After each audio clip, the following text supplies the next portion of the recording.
Männer, es war ein langer Krieg. Ihr habt tapfer und stolz für euer Vaterland gekämpft.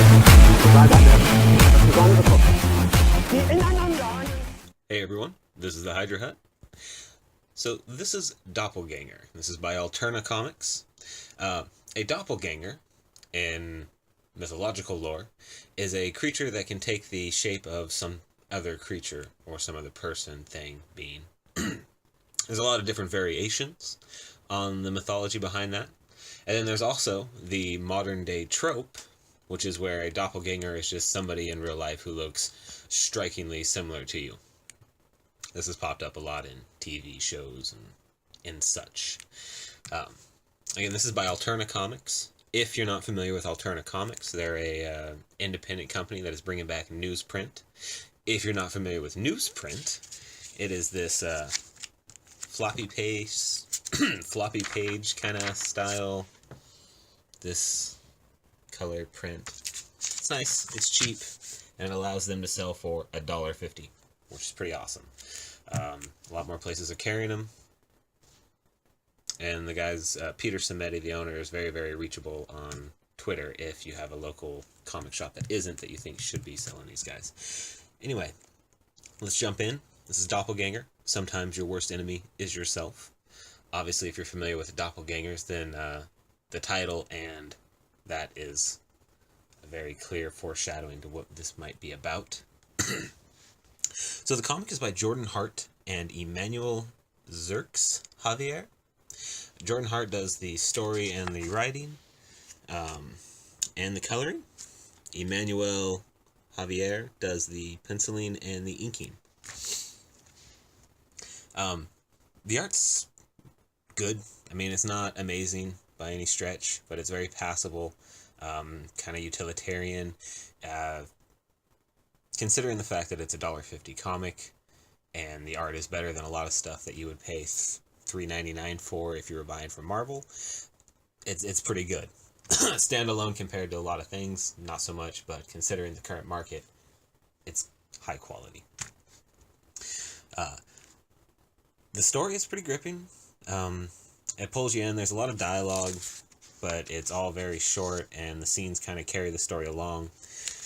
Dennis is the main character. He gets in an accident at the beginning, slams his head against the steering wheel of his car pretty hard, and it turns out the person that hit him ended up dying in their car, and we get this very dramatic close-up scene of Dennis looking at the corpse. Now, this comic is, I would say it's technically a horror comic, not in so much of that you're going to be extremely scared and uncomfortable, so far at least, reading it, but in that if you really reflect on what's happening, it's a scary idea. If what happened to Dennis happened to you, it would be a very frightening idea. And what really happens to him is a doppelganger takes over his body, and he's given a very short, very specific amount of time that he's going to survive. As the story's carrying along, I really wanted to talk about his friend that we get just a very brief introduction to. He might appear later on in further books. I don't know. Number one's the only one I have. I think it's the only one out, I believe. Anyway, his friend picks him up, and the first thing he says is, "How'd he smell?" "What?" "You know, when people die, they're supposed to shit themselves. Hope he was wearing one of those geezer diapers. Imagine being the dude who had to wipe his... Ricky, a little respect. The poor man lost his life." It's weird dialogue, but it's very, I think, realistic to what you'd find in real life without, like, being slap you in the face modern. And also we find out,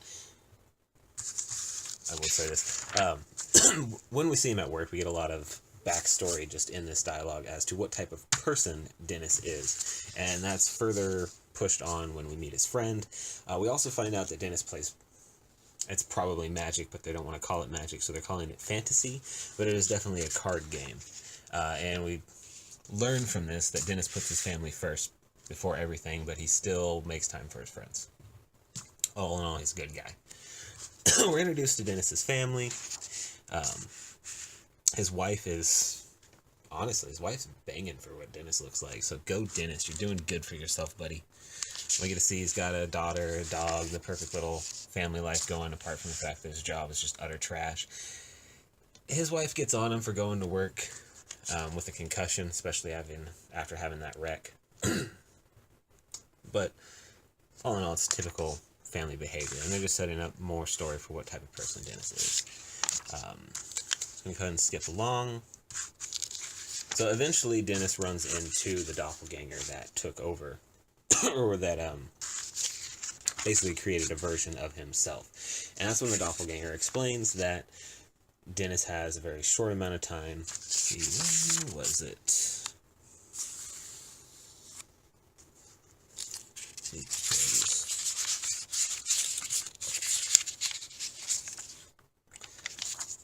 60 days. 60? Yeah. Dennis has 60 days before he dies. He's just gonna poof and disappear. The doppelganger tells him there's nothing he can do about it. That's just how it happens. Dennis, of course, doesn't believe the guy, but he gives him a reason to believe him. Very believable reason. So Dennis freaks out, but you would think that he would just cave, but Dennis is actually kind of shows that he has some sort of spine, and he tries to fight it, tries to battle the guy, but he gets bested. This dude has been alive for a long time. He's taken many, many people, and it's clearly suggested that he's not just some mere mortal. He's something special. The story ends with us seeing Dennis laid out. Doppelganger's giving him some money, and the next book, I believe, is either going to be Dennis running away and just living to the fullest for 60 days, or Dennis is going to fight for his family. Going by the final page, I think it's safe to suggest that Dennis isn't going to go down like a bitch, but you never know. The reason I didn't really read any of this is because it's $1.50. If you want to read it, you should just spend $1.50 and buy the damn comic. It's fantastic for what you're paying. It's great. I've read better, I've seen better, but I would gladly pay another $1.50 for this, and I will be reading the rest of them. So check it out, guys. Boom, Hail Hydra, baby.